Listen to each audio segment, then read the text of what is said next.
flexion. We've already done the upper cross, so we've got the shoulder girdle back up on the rib cage. We've got a neutral shoulder girdle, but now we need to get into the deep neck muscles and try to get the head back on the neck in those people with forward head postures. One of the very best Vladimir Yonda tests for this to correct a firing order pattern in the neck. There are many firing order patterns that Vladimir Yonda came up with. The neck flexion test, which is what we're going to do here.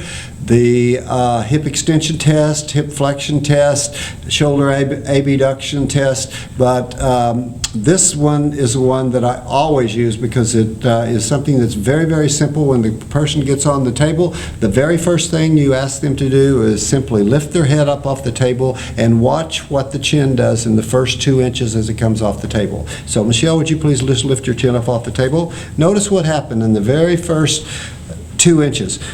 She comes up a little bit toward the ceiling first before she starts to tuck.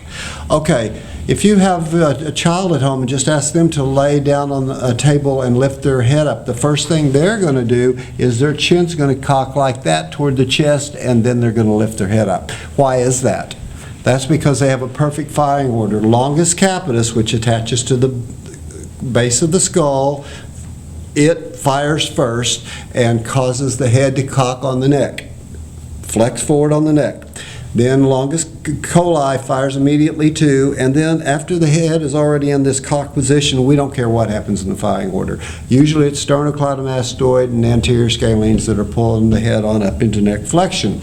But you got to have that head on neck first. So, okay, Michelle, just one more time, come on up. Okay, so we're going to correct this, or we're going to work on this. I'm going to show you a couple techniques, and then we're going to see if we've improved her neck flexion problem.